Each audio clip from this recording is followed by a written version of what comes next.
ओम नमः सिद्धेभ्यः। ओम नमः सिद्धेभ्यः। ओम नमः सिद्धेभ्यः। नमो अरहन्ताणं नमो सिद्धाणं नमो आयर्याणं नमो वज्रायाणं नमो लोये सुवसाहुणम्। मंगलम भगवान वीरो मंगलम गौतमो गणी मंगलम कुंद कुंदायो जैन धर्मो सुमंगलम सर्वमंगल मांगल्यम सर्वकल्याणकारकम प्रधानम सर्वधर्माणां जैनम जयतु शासनम जैनं जयतु शासनं जैनं जयतु शासनम्।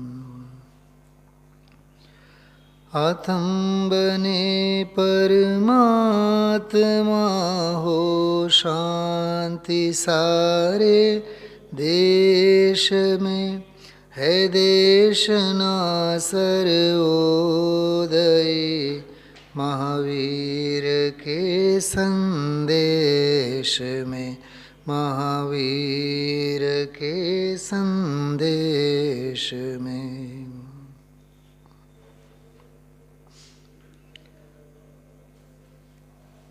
પરમાત્મ પ્રકાશમાં 13 ગાથાઓનો એક સમુચ્ચય અદ્ભુત વિષય ચાલે છે. વિષયને આપણે એક મથાળો કે શીર્ષકની ભાષામાં કહીએ તો બધા જીવ સમાન છે. ગુરુદેવશ્રી એનાથી આગળ વધીને એમ કહેતા કે બધા ભગવાન છે અને બધા ભગવાન થાવ. આજનું પ્રવચન 172મો 105મી ગાથાને આધારે. બહુ અદ્ભુત પ્રવચનો તો મેં તો અનુકૂળતા હતી એટલે લગોલગ 2 વખત લાભ લીધો.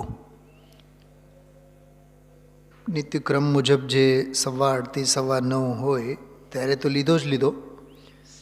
વળી પાછો 10 થી 11 11:15 સુધી ફરી પાછો એનો લાભ ફરીથી લીધો.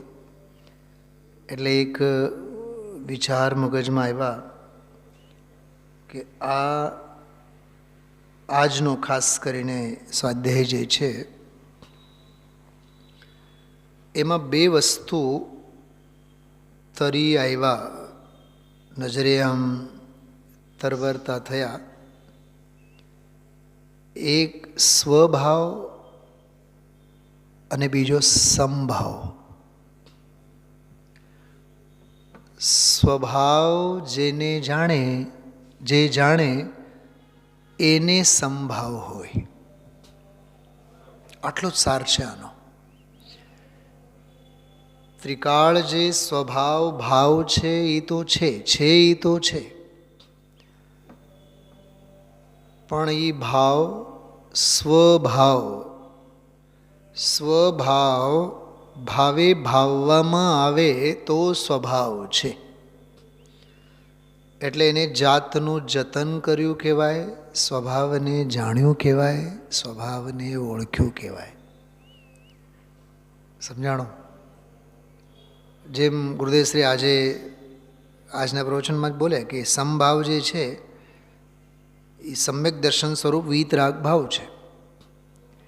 તો સમ્યક દર્શન સ્વરૂપ વીતરાગ ભાવ, પણ એમાં સ્વાનુભવ રૂપ સ્વભાવનો સંચેતન તો છે જ ને. અને જેને સ્વભાવનું સંચેતન છે એને પર અનંત જીવોનો પણ સ્વીકાર છે. જ્ઞાનના પરપ્રકાશના પડખે એ જ્ઞાનના સ્વપર પ્રકાશકની ભાષામાં કહીએ, જેને સ્વપ્રકાશકપણું છે એને જ પરપ્રકાશકપણું પણ લાગવું પડે. તો સ્વભાવ જેને છે તેને જ સમભાવ છે. મેં બહુ આજે મનોમંથન આનું કર્યો કે આ શીર્ષક હું તમારી સામે મૂકીશ તો તમને કેવા પ્રશ્નો ઊભા થશે. એ પ્રશ્નો મગજમાં બહુ દોડતા હતા કમલેશભાઈ, કે સાહેબ સ્વભાવ અને સમભાવ, પણ હું સ્વભાવ વસ્તુએ જે છે એ સ્વભાવની વાત નથી કરતો, પરિણમનમાં જે છે સ્વભાવ એની વાત છે. તો જેને ત્રિકાળ સ્વભાવની દૃષ્ટિએ, પોતાના આત્મભાવની દૃષ્ટિએ પરિણમન વર્તે છે, સ્વભાવ એને જ છે. અને એવો જેને પોતાનો સ્વભાવપણું સંચેતનમાં આવે છે, વર્તે છે, એને જ સમભાવ છે. સમભાવ છે એટલે એનું જ જાણવું, એનું જ કહેવું, એનું જ માનવું સફળ અને સાર્થક છે કે બધા જીવ સમાન છે. કેમ કે સ્વજીવને ઓળખ્યા વિના બધા જીવો એના ઓળખવામાં ક્યાં આવ્યા? સમજાણું? બહુ ગજબનો વિષય છે. એટલે ગુરુદેવસિંહ આજે બોલતા હતા કે ધારણામાં છે એમ નહીં. જ્ઞાનનો ઉઘાડ જે વિકાસ પર્યાયમાં છે એ 11 અંગનું જ્ઞાન હોય એની વાત નથી. અહીંયા સ્વજીવ જાણવામાં આવ્યો, એના જ જ્ઞાનમાં પર અનંતા જીવો છે એમ કહેવામાં આવ્યું. ખ્યાલમાં આવ્યું? અથવા હજી એક વાત કરું કે જે પોતાના સ્વયં સિદ્ધને જાણે છે એ સૌ સિદ્ધોને જાણે છે. એને જ નમો સિદ્ધાણમ લાગવું પડે. શું સમજાય છે? હા, બીજાની ભૂખ કોણ ભાંગે? જેની પોતાની ભૂખ ભાંગી હોય. બીજાની તરસ કોણ छिपाવે? કે બીજાની તરસ જેણે, પોતાની તરસ જેણે छिपाયો હોય. પોતે જ ભૂખ્યો હોય, તરસ્યો હોય, એ બીજાની ભૂખ શું ભાંગે અને બીજાની તરસ શી ભાંગે? આવી વાત છે. આ સ્વભાવ જેને તેને જ સમભાવ. હજી એક બીજી ભાષામાં કહું કમલેશભાઈ, પકડાય છે? સ્વાશ્રિત વીતરાગતા જેને છે એને જ, સ્વાશ્રિત વીતરાગતા જેને છે એને જ લાગવું પડે કે બધા જીવો પણ વીતરાગ ભાવે છે.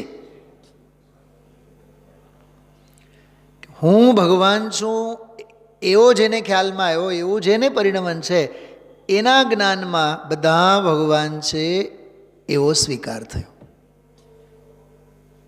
મને આવો ભાવ ભાષણ એ આજના પ્રવચનમાંથી થાય છે. એટલે મેં તમને જે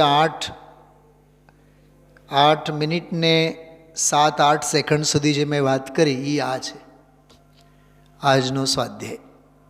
સ્વભાવ જેને એને જ સમભાવ. સમભાવ એટલે વીતરાગ ભાવે બધા જીવો છે એવો સ્વીકાર. કોઈ પ્રત્યે રાગ નહીં, કોઈ પ્રત્યે દ્વેષ નહીં, એ સમભાવ એ વસ્તુ જુદી. પણ કોઈ પ્રત્યે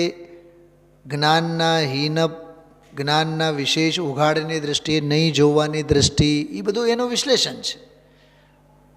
કોઈ રાગી, કોઈ દ્વેષી, કોઈ કશાયી, કોઈ નરક ગતિવાળા, કોઈ મનુષ્ય ગતિવાળા, કોઈ પણ અપેક્ષાએ નહીં જોવાનું. ખ્યાલમાં આવ્યો? નિયમ સારમાં જીવ અધિકારમાં, શુદ્ધ ભાવ અધિકારમાં ગાથાઓ આવે છે.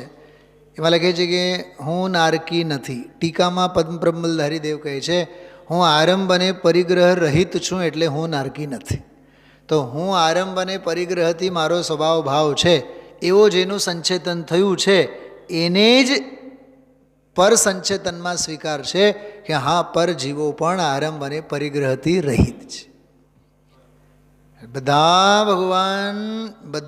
ભગવાન છે, એ બધા ભગવાન છે એ એડિશનલ વાત છે.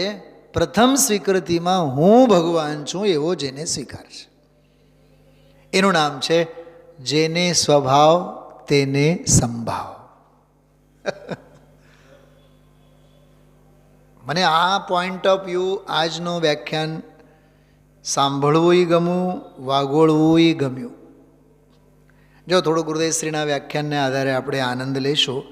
105 નંબરની ગાથા આપજો. 233મું પાનું છે. અથ યો અસૌ સર્વજીવાન સમાનાન ન મન્યતે, જે સર્વજીવોને સમાન નહીં માને, નથી માનતો, નથી સ્વીકારતો, તસ્ય સમભાવો નાસ્તિ ઇતિ આવેદયતિ, એને સમભાવ નથી એવું કથન અહીંયા અમે કરીએ છીએ. ઉત્થાનિકામાં જો કેવી મરમ પડેલ છે કે જે સર્વજીવોને સમાન નથી માનતો, બરાબર, તો આમાં તો કેવળ પરજીવોની જ વાત આવી ને. હવે ગુરુદેવશ્રીના વ્યાખ્યાનમાં એ વાત આવી કે જે સ્વને સ્વરૂપે નથી માનતો એ પરને પરરૂપે પણ નથી માનતો, એમ એવી રીતે. એટલે સ્વસ્વીકૃતિપૂર્વક પરની સ્વીકૃતિ, નિમિત્ત ઉપાદાનની ભાષામાં ઉપાદાનની સ્વીકૃતિપૂર્વક નિમિત્તનો સ્વીકાર. બોલો, ગજબ છે ને. હા, બીજી ભાષામાં કહું, અધ્યાત્મની સ્વીકૃતિપૂર્વક આગમનો સ્વીકાર. એક વાક્ય આવે છે બહુ સરસ, અધ્યાત્મ વિના આગમ ભાર છે, અને અધ્યાત્મ સહિતનો આગમ હોય તોય નિર્ભાર છે. શું શું કહેવા માગે છે આ? હા, કમલેશ કુમાર સાંભળો છો? છે ગજબની વાત. હા, અધ્યાત્મ વિનાનો આગમ ભાર છે અને અધ્યાત્મ સહિતનો આગમ નિર્ભાર છે. કેમ કે અધ્યાત્મ પોતે નિર્ભારપણું છે. ભલે ને ઓલો દ્વાદશાંગનો ભારો રહે, ઉપાધ્યાય પરમેષ્ઠીને, હા, દ્વાદશાંગ મેં દ્વાદશાંગ ઉર મેં દર કર શુદ્ધાત્મ રસ વે પીતે हैं जिन वाणी को हृदयंगम कर शुद्धात्म रस वे पीते हैं. દ્વાદશાંગનો હોય ભલે ને બારો, ક્ષયપશમનો, બહારનો ઉઘાડ ગમે તેટલો હોય. ખ્યાલમાં આવ્યું? ગજબની વાત છે. અધ્યાત્મ વિના એટલે સ્વભાવ વિના.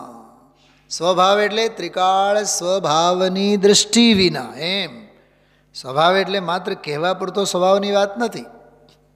આજે ગુરુદેવશ્રીએ એક વખત 5-6 બધા શબ્દો બોલ્યા, પર્યાયવાચી શબ્દો બહુ સરસ બોલ્યા. એક ભાવ, જ્ઞાયક ભાવ, એવી રીતના પર્યાયવાચી શબ્દો બહુ સરસ બોલ્યા.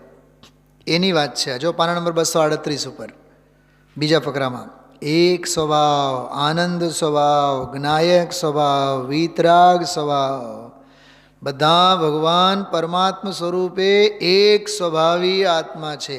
જેવો મારો વીતરાગ સ્વભાવી આત્મા છે એવા બધા આત્માઓ વીતરાગી સ્વભાવી છે.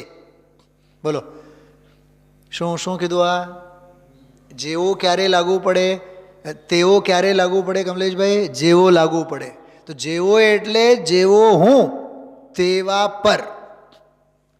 જેવા પર તેવો હું એમ નહીં.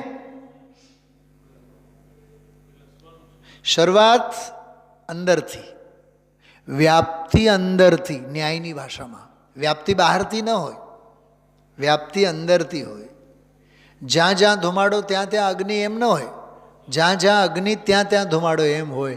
એટલે જ્યાં જ્યાં ઉપાદાન ત્યાં ત્યાં નિમિત્ત હોય. એમ એમ ન્યાયની ભાષામાં ઉપાદાન હોય તો નિમિત્તનું કથન હોય. બાકી નિમિત્ત હોય જ ક્યાંથી? ઉપાદાનમાં કાર્ય જ ન થાય તો નિમિત્ત ક્યાંથી હોય?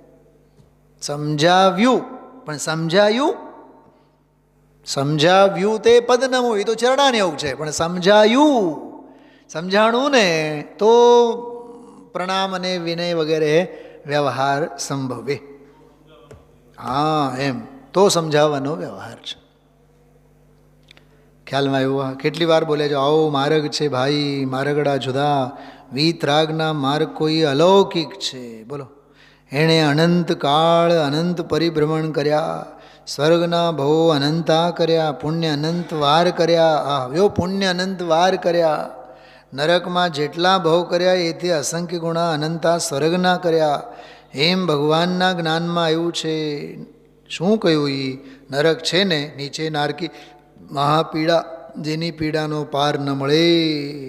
એમાં પછી કોઈ ચક્રવર્તીનો કોઈ રાજકુમાર હોય ને, પરણ્યો હોય, એ અબજો રૂપિયા ખર્ચા હોય, તે જ દિવસે એને જીવતો જમશેદપુરની ભટ્ટીમાં કોક નાખે. બોલો કેટલું દુઃખ છે. કેવો સરસ ભયંકર દાખલો ગુરુદેવશ્રીએ આપેલો છે. એટલે આ બધું સમજવા જેવું છે. પછીના ફકરામાં જો અહીં કહે છે કે સંભાવ. હવે શું સંભાવ? વીતરાગ સ્વરૂપી પ્રભુ. ભાઈ જરી ઝીણી વાત છે. એકલું આત્માનું સ્વરૂપ બધાનું વીતરાગ સ્વરૂપી સંભાવ સ્વરૂપી વિરાજમાન છે. એવી જેને દૃષ્ટિ નથી એ અજ્ઞાનીને સંભાવ નહીં રહી શકે. કમલેશભાઈ, આમાં પણ એક બહુ ઝીણી વાત છે, સાંભળો. પર અનંતા જીવોમાં કોઈ ગરીબ, કોઈ અમીર, કોઈ ચક્રવર્તી, કોઈ કામદેવ ઔદૈહિક ભાવે નહીં જો, બધાય સરખા છે એમ જુઓ. એક વાત, પણ એ બધાય સરખા છે એવું જોવાનું સાચું ક્યારે? જ્યારે પોતે ભગવાન છે એવું જોયું, ત્યારે બીજા બધા ભગવાન છે એવું જોયું. એમ બહુ ગજબની વાત છે. એટલે આગળ બોલ્યા ગુરુદેવ છે, ગાથા તે ગાથા છે, ગાથા તે ગાથા છે. ચૈતન્ય હીરલો અંદર પ્રભુ, ચૈતન્યના પ્રકાશના નૂરના તેજના પૂર પ્રભુ. એવો જે એક સ્વભાવી ભગવાન આત્મા, એવા બધાને એક સ્વભાવી જે જાણતો નથી. કેમ નથી જાણતો? કેમ કે પોતાને એક સ્વભાવી જાણ્યો નથી. બોલો, જો સ્વભાવનો સ્વીકાર નથી તો પરભાવનો સ્વીકાર ક્યાંથી? પરભાવ એટલે પરજીવો. એથી બીજા બધાને પણ એ એક સ્વભાવી જાણતો નથી. કેમ કે સ્વને એક રૂપે જાણ્યો નથી ને, એટલે પરમાં પણ એના જાણવામાં બધું વેર વિખેર જ હોય. એવું કહેવાય છે ગુજરાતીમાં, જેવા વિચાર એવો વિશ્વ. જેવા વિચારો એવો વિશ્વ. તો કોઈ જ્ઞાનીને બધા ભગવાન કેમ દેખાય? કેમ કે પોતાની ભગવત દ્રષ્ટિ છે. સમજાય છે?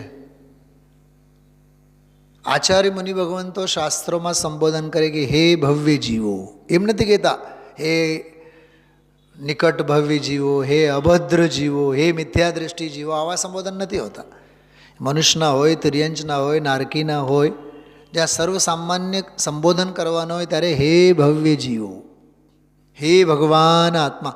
73મી ગાથામાં 3 વખત જે ભગવાન આત્મા, નારકીઓ માટે, મનુષ્યો માટે, દેવો માટે, નિગોદિયા માટે. કયા જીવો માટે? પ્રાણી માત્ર માટે, જીવ માત્ર માટે, જીવ જગત માટે. સમજાણો? વારંવાર જે વાત કરવા માગું છું, સ્વભાવ જેને છે સંભાવ પણ એને જ છે. સ્વ જેને છે પર અનંતા જીવો પણ એને જ છે. હજી એક વાત, સ્વજીવત્વનો સ્વીકાર જેને છે એના જ જ્ઞાનમાં પરજીવત્વનો પણ સ્વીકાર છે. ખ્યાલમાં આવ્યું? બહુ ગજબનું, બહુ ગજબનું. જો આગળ જો, એ પર્યાય દ્રષ્ટિ પણ તારો સ્વભાવ નહીં. આવું તો આખું પ્રવચન જ એક એક શબ્દમાં વાંચવા જેવું છે. અચ્છા, બીજી વાર પણ ગુરુદેવશ્રી ઘણા બધા પર્યાયવાચક શબ્દો બોલ્યા. જો 239માં પાને 239. ભગવાન તું એક સ્વભાવી વસ્તુ છો ને. એક સ્વભાવ એટલે જો કેવું સરસ બોલે છે ગુરુદેવ, જ્ઞાન સ્વભાવ, આનંદ સ્વભાવ. જો એ બધા એક સ્વભાવના પર્યાયવા છે. જ્ઞાન સ્વભાવ તે એક સ્વભાવ, આનંદ સ્વભાવ તે એક સ્વભાવ, શાંત સ્વભાવ તે એક સ્વભાવ, ઈશ્વર સ્વભાવ તે એક સ્વભાવ. અરે ભગવાન સ્વભાવ તે એક સ્વભાવ, પ્રભુત્વ સ્વભાવ તે એક સ્વભાવ, સ્વચ્છત્વ સ્વભાવ એવો એ એક સ્વભાવ, એવો એક રૂપ ત્રિકાળ સ્વભાવ. ઠીક, હવે આગળ જો. એ તે શું ચીજ છે ભાઈ? એવા એક સ્વભાવને જેણે સમ્યક દર્શનમાં જાણ્યો નથી, એટલે અનુભવ્યો નથી, એટલે જેની દ્રષ્ટિમાં એ તત્વ આવ્યું નથી. થયો કમલેશભાઈ? આ સ્વભાવનો સ્વીકાર થયો. હવે કહે છે એ બીજા બધા જીવને એક સ્વભાવી નહીં જાણી શકે. આનો ખરેખર બાય પ્રોડક્ટમાં મિનિંગ શું નીકળે છે ખબર? હું પોતે એક જ્ઞાનાનંદ સ્વભાવી એવો જેને સ્વીકાર નથી, એ પરજીવોમાં રાગી દ્વેષી તરીકે ભેદ કર્યા વિના નહીં રહે. શું જયેશભાઈ, સમજાય છે કે નહીં? પકડાય છે વાત? કઈ બે પેરેલલમાં વાત હાલે છે? જેને પોતાનો વીતરાગ સ્વભાવ બેઠો એને જ પર અનંતા જીવોનો વીતરાગ સ્વભાવ બેઠો. એ એમને એમ કહેવાની વાત નથી, હું ભગવાન છું ને તમે પણ ભગવાન છો. એ બોલવાની વાત છે, એ ધારણા અવધારણાની વાત છે. એવું તો 3 વર્ષનો ટબરીઓ પણ બોલે, એમ નહીં. વકીલ સાહેબ, હું ભગવાન છું એવા ભાવે જે અનુભવે છે. હું ભગવાન છું, હું ભગવત સ્વરૂપે છું એવું જેને સંચેતન વર્તે છે. જેમ સમયસારમાં કળશમાં આવે છે કે જેને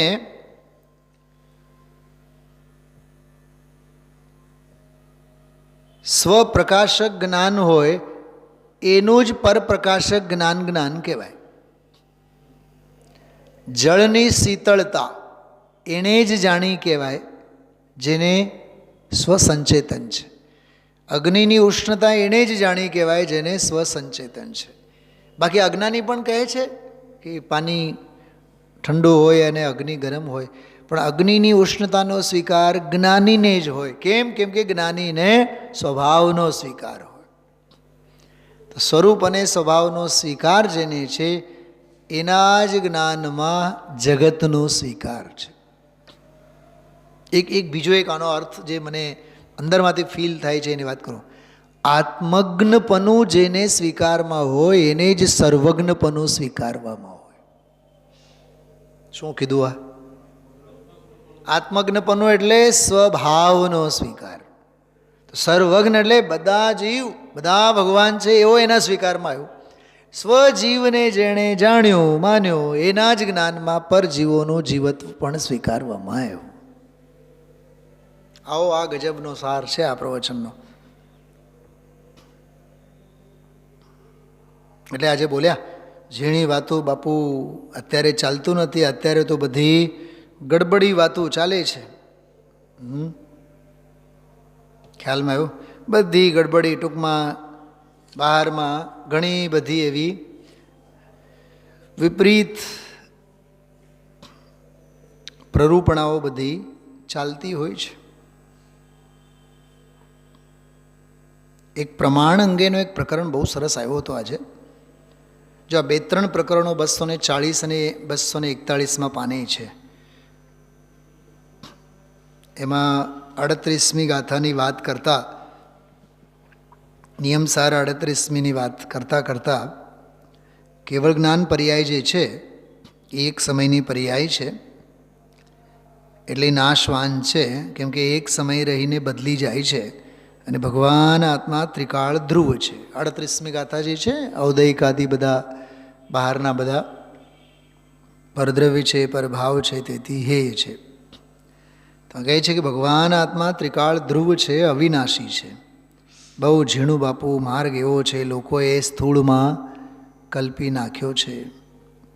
તો ચંદુભાઈ જેવા કોકે કીધું કે ભાઈ આત્માના ધ્રુવ સ્વભાવની વાત કરો છો? તો ગુરુદેવજી કહે છે કે આ ધ્રુવ સ્વભાવની વાત ચાલે છે. ઉત્પાદ વ્યય ધ્રુવયુક્તમ સત છે ને તત્વાર સૂત્ર, જો ઠપકો કેવો આપે છે, 10 લક્ષણી પરોમાં બહુ વંચાય, બધે છે ને તત્વાર સૂત્રના પાઠ ચાલતા હોય. કલ્પનાથી વાંચે. શું છે કલ્પનાથી વાંચે? એટલે પદ્ધતિ પ્રમાણે, બોલવા પ્રમાણે, અમારો તો આમન્યા છે એમ કરીને પદ્ધતિ પ્રમાણે વાંચે છે. વસ્તુ સ્થિતિ શું છે એની ખબર ન મળે. ઉત્પાદ વ્યય ધ્રુવયુક્તમ સત સદ્રવ્ય લક્ષણમ, નવી પર્યાય ઉપજે જૂની પર્યાય જાય, ધ્રુવપણે રહે. અહીં ધ્રુવની વ્યાખ્યા અત્યારે ચાલે છે. પર્યાયની સ્થાપના તો ધ્રુવમાં થાય ને? પ્રશ્ન જો, પર્યાયની સ્થાપના ધ્રુવમાં થાય ને? તો ગુરુદેવજી બોલે છે ધ્રુવમાં છે ને. ધ્રુવ અંદર આખી ચીજ છે, ચૈતન્ય ધાતુ, આનંદ સાગર, ભગવાન. હવે ઠપકો આપે છે જો, અરે કેમ બેસે, 2 સિગારેટ પીવે ત્યારે પાયખાને દસ્ત ઉતરે, એવા તો અપલખણ. હવે એને આવો ભગવાન કેમ બેસે, માફ કરતા આવડે ક્યાંથી એને?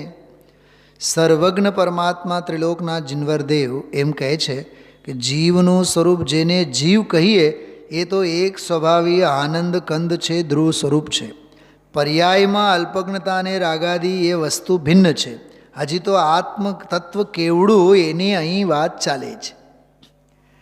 હવે એ ચંદુભાઈ જેવાએ પ્રમાણ જ્ઞાનની થોડીક વાત એ ટપકો મૂક્યો, એનો એનાલિસિસ બહુ સરસ આવ્યું છે.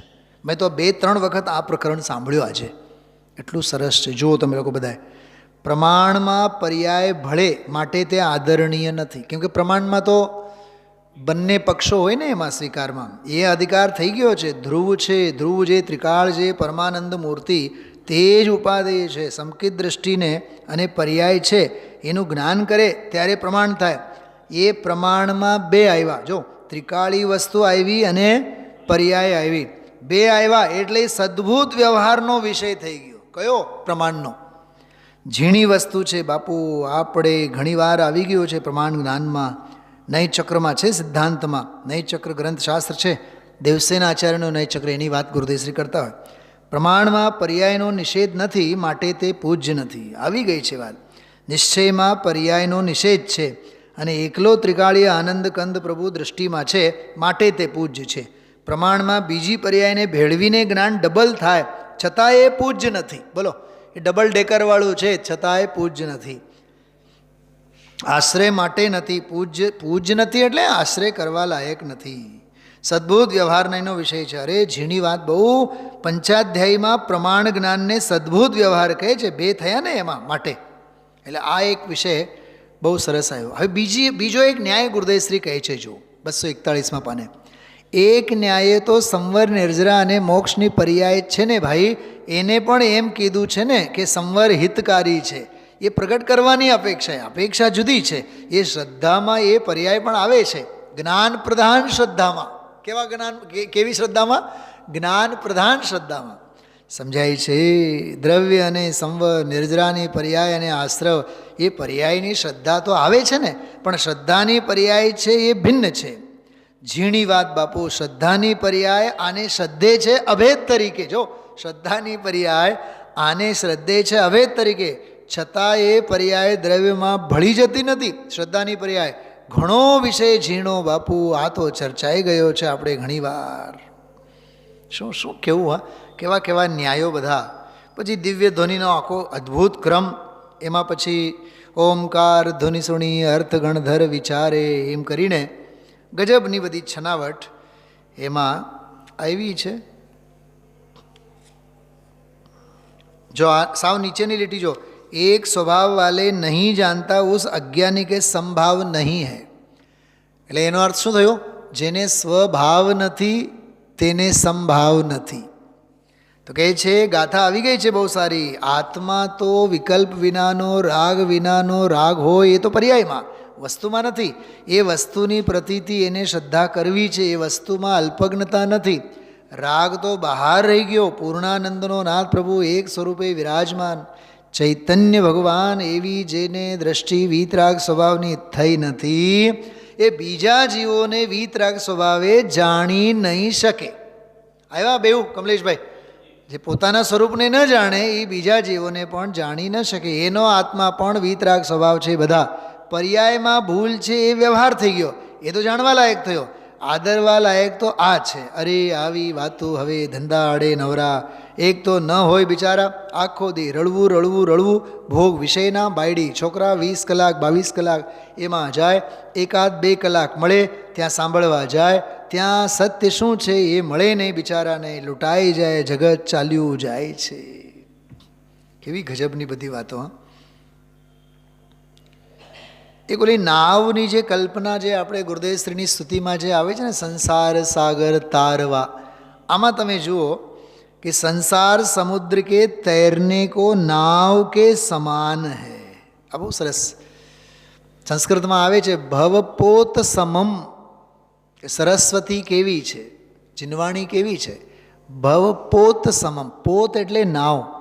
ભવ એટલે ભવરૂપી સંસારને તરવા માટે નાવ સમાન છે. જો આમાં જો, સંસાર ભવ સિંધુ તરવાને નાવ સમાન છે. મોટો ભવ સિંધુ 84 અવતાર, 84 લાખ યોની, એક યોનીમાં અનંત અવતાર.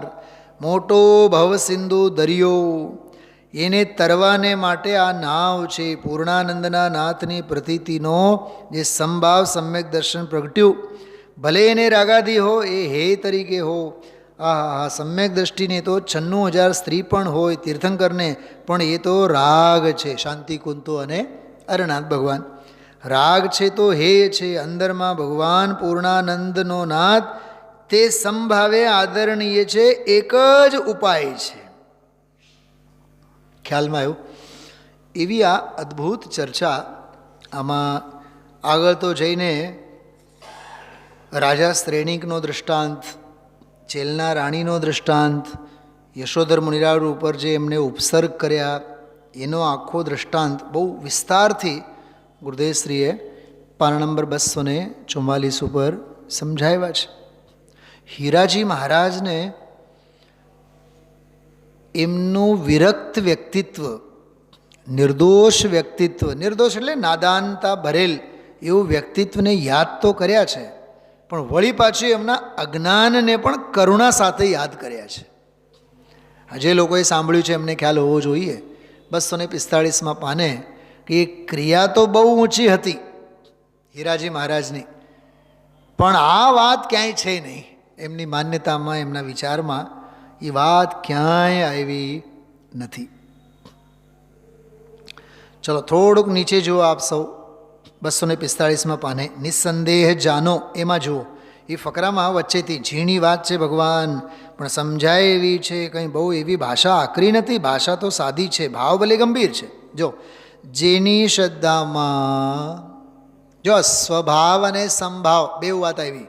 જેની શ્રદ્ધામાં ભગવાન પરિપૂર્ણ આત્મા પોતાનો છે, એવા જ ભગવાન બધા એક સ્વભાવી છે, એવી શ્રદ્ધા નથી, તે અજ્ઞાનીને સંભાવ નહીં રહી શકે. હવે એમાં બેઉને ભેગા લીધા. સ્વ અને પર બંનેનો સ્વભાવ જેને સ્વીકારવામાં નથી એને રાગ દેશ આદિ ભાવો થવાના. ચલો હવે મંગલાચરણ તરીકે, અંતિમ મંગલ તરીકે આપણે આ ગાથાનો પાઠ કરીએ. 105 223 પાનું. જોણ વિમણવી જીવ જીય સયલવી એક સહાવ, તાસુણ થકઈ ભાવ સમૂહ ભવસાયરી जोड़ाव. हे जीव, जो सभी जीवों को एक स्वभाव वाले नहीं जानता, उस अज्ञानी के संभाव नहीं रहता. जो संभाव संसार समुद्र के तैरने को नाव के समान है. બે વાત થઈ આમાં. આ ગાથામાં બે સ્ટેટમેન્ટ છે. જે સર્વે જીવોને એક સ્વભાવવાળો એટલે જ્ઞાનાદિ આનંદ ગુણ સ્વભાવવાળો સ્વભાવે નથી જાણતો, એને સંભાવ નથી હોતો. સંભાવ નથી કેમ કે એ સંભાવ જ સંસારરૂપી સાગરને તરવા માટે નાવ સમાન છે, નૌકા સમાન છે. આનો ગુજરાતીમાં જો, હવે જે સર્વ જીવોને સમાન જાણતો નથી તેને સંભાવ હોતો નથી એમ કહે છે. ભાવાર્થ, જે સમસ્ત જીવોને વીતરાગ નિર્વિકલ્પ સમાધિમાં સ્થિત થઈને નિશ્ચય નહીંથી વિમળ કેવળ જ્ઞાનાદિ ગુણો વડે એક સ્વભાવે નથી માનતો. એક વાત સમજો કમલેશભાઈ, આમાં શાસ્ત્રની ઓથે જાણે એની વાત નથી કરતા, ગુરુની આજ્ઞાએ જાણે એની વાત નથી કરતા, સમોશરણમાં દિવ્ય ધ્વનિની ઓથે સાંભળે અને માને એની વાત નથી. નિર્વિકલ્પ, જો આમાં વીતરાગ નિર્વિકલ્પ સમાધિમાં સ્થિત થઈને, એટલે આમાં નિર્વિકલ્પ અનુભવના કાળની વાત છે. કેવી ગજબની વાત છે.